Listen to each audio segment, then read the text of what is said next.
Ghost of Yotei gets an update, a new PlayStation handheld update, and we'll be talking about the Xbox Games Showcase and how it went. All that and more in today's video. Please like the video, subscribe to never miss a gaming update, and share the video to help grow our community. We'll also be going over comment of the day. Make sure to leave a comment as you could be featured in the next video. Now let's talk about this Ghost of Yotei update. So the SRB has put a rating out for Ghost of Yotei, giving it a M rating for 17 and up. It's going to feature blood and gore, drug reference, intense violence, language, partial nudity, and use of alcohol. They also go into some more detail saying players traverse open world environments, interact with characters, hunt bounties, and battle enemies in duels and melee style combat. Players use katana, spears, bows, and rifles to defeat enemies. Some attacks result in decapitation or dismemberment of enemy soldiers, accompanied by large blood splatter effects. Players can also perform assassination kills, neck stabbing, sword impalement to finish off enemies. These kills are shown from a closer perspective with slow motion effects. So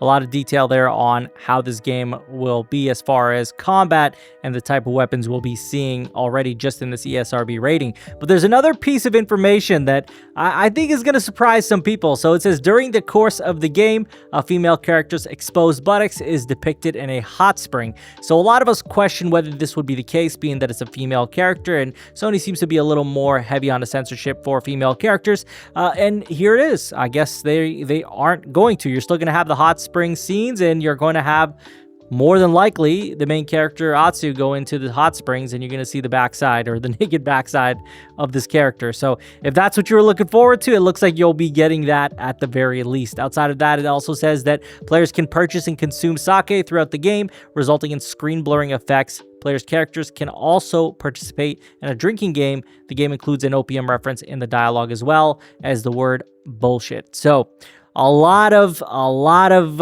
interesting details here as far as the game and what it'll have and why it's getting this mature 17 plus rating. And honestly, I mean, nothing here is too shocking for me personally. A lot of this we already knew. I think the biggest thing here is the exposed buttocks, which is a little surprising, at least for me. I didn't know if PlayStation would go in this direction, as they seem to shy away from that kind of stuff, especially with female characters. But here we are. It looks like that's what's going to be happening here. So let me know what you guys are thinking about this ESRB rating and the things that have been revealed here.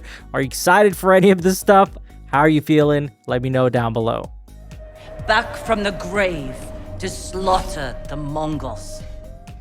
Now next we're going to talk about PlayStation 5 getting a new update, and it's going to have a low energy mode. And according to Moore's Law is Dead, Sony is briefing developers and sending out documentation on a new low energy mode for the PS5 and PS5 Pro, which is getting added soon to the system's SDK. This new mode is a third flag or performance profile besides the base mode and Trinity mode for the PS5 Pro, which indicate which system is supported by a game, and comes with plenty of limitations. It limits the system to 8 threads, reduces 3D audio processing to 75%, reduces the GPU core clocks by around 10%, 20%, essentially forcing them to the minimum clock speeds required to run a game, and GDDR6 memory bandwidth by half, limits the system to 36 compute units, and removes PSSR and VR support.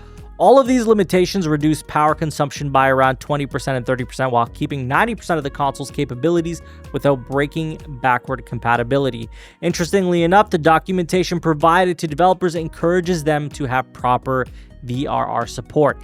And on top of that, Kepler L2, if you didn't know, huge leaker, very proven, says on Twitter, oh, this is 100% an emulated performance profile for the handheld, since the biggest weakness of that APU is memory bandwidth, and this profile is reducing PS5 bandwidth in half, as you said. So it's looking like this handheld is becoming a very real thing.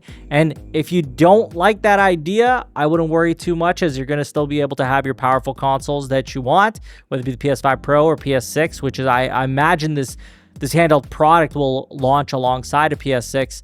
That's still going to be a thing. You don't need to worry about that not being a thing because of this whole new, system update that they're doing, and they're not focusing solely just on a handheld market. So I think this diverse look at 2 different SKUs could function well and it could work. But again, I do think that there are going to be some challenges as far as really these games that push the boundaries and making sure that nothing is holding them back, like in the case of the Series S, where you know, some of these games couldn't even be ported to the platform because the Series S was so problematic during development. So I'm hoping Sony is looking at this and making sure they don't make a similar mistake with this handheld situation. But I truly believe that yes, this is very true, that this is going to happen, that this is very much connected to a PlayStation handheld, a dedicated handheld. And whether you like it or not, or whether you're cool with the Portal or whatever it is, as far as your preferences go, I think that this is still a cool option for some people. And I know that some people have voiced their thoughts on not really wanting a handheld.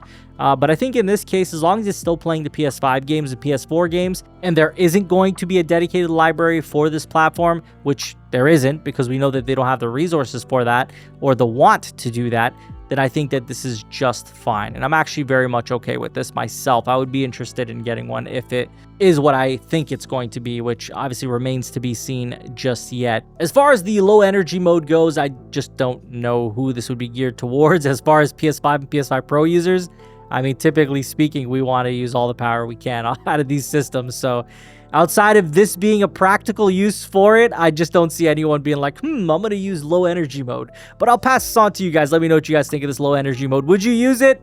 If they made a portable PS5, would you purchase one? Let me know down below. Yeah, baby! Next, we are talking about the Xbox Games Showcase for 2025. We got quite a lot of trailers and reveals here that were kind of impressive, at least for me. A lot of cool stuff that I was personally interested in. We did see that Final Fantasy 16 was dropping as a surprise, and of course, Final Fantasy 7 Remake Integrate coming to Xbox and Nintendo Switch this winter. Now, no note of Rebirth, but I'm sure that'll follow eventually as well. But outside of that, we also saw The Outer Worlds 2, Black Ops 7 got an initial reveal, Ninja Gaiden 4, Tony Hawk's Pro Skater 3 and 4, Grounded 2, Gears of War Reloaded. We saw the new Plague Tale Legacy game, Keeper, Dawn Walker, High on Life 2, Clockwork Revolution, which looked absolutely phenomenal. Indiana Jones got a new DLC, Fate's End, Age of Mythology got something, Persona 4 Revival, which we had heard a lot about as well. And we also saw Game Freak's Beast of Reincarnation, which was super weird because those are the Pokemon guys, and they were making something that wasn't necessarily Pokemon. Now, I know they've worked on things in the past that were not Pokemon, but it was just weird to see it. But in any case, it looks pretty cool as well. I'm curious how optimization will be for that game. Hopefully, they do knock it out of the park. But we saw some other games as well, guys. It was overall a pretty good show. Like, it was a decent show. I enjoyed it myself, and there's a lot here that's coming to the PS5, so it's definitely something a lot of you can enjoy as well. And I expect that pretty much every single one of these games at one point or another will be on the PlayStation 5 platform. So again, a show that all of us can enjoy, even if you don't own an Xbox or if you don't own a PC and you just own a PlayStation.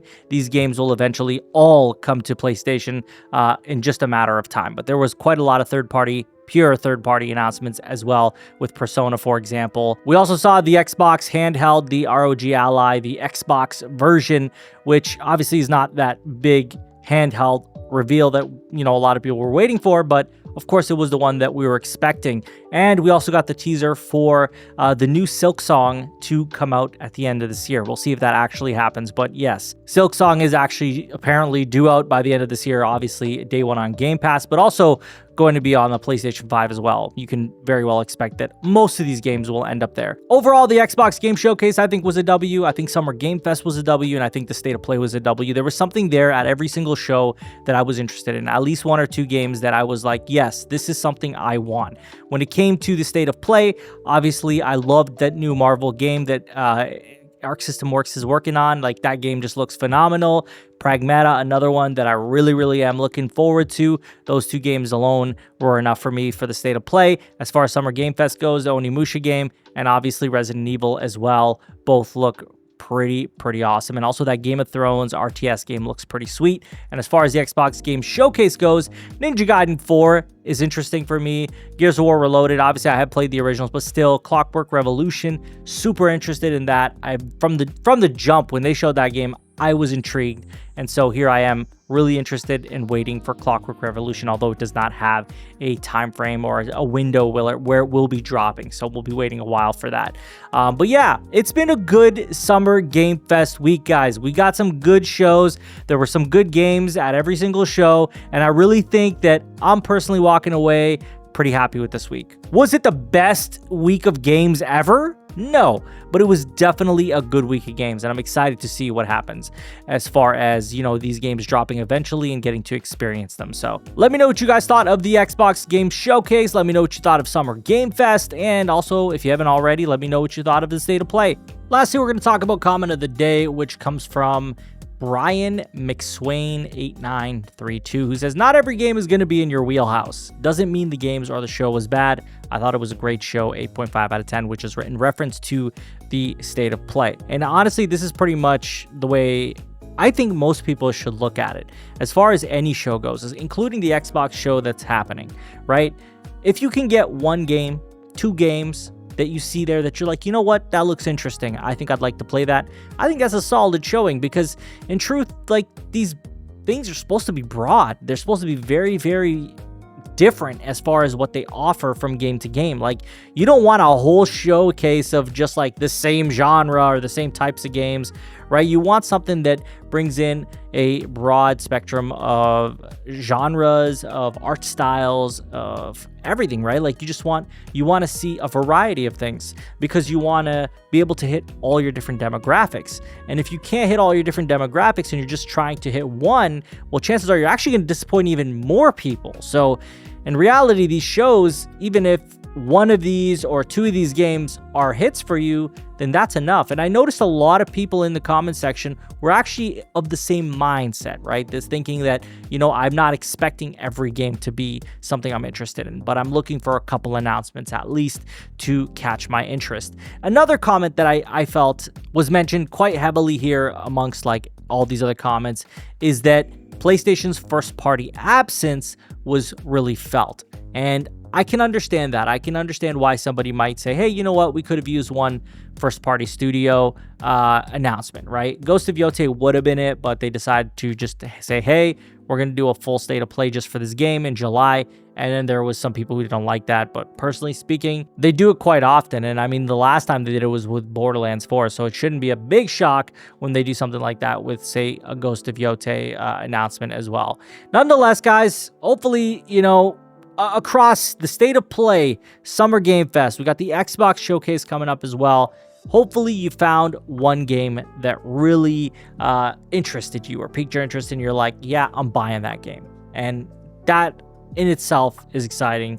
And hopefully there was something for you guys. Let me know down below what games you guys are looking forward to that have been announced in this Summer Game Fest week, whether it be the State of Play, the Xbox Showcase, or the Summer Game Fest itself. As always, if you guys enjoyed the video, please hit that like button, subscribe if you're new to the channel, and share the video to help grow our community. I thank you all for watching. Take care.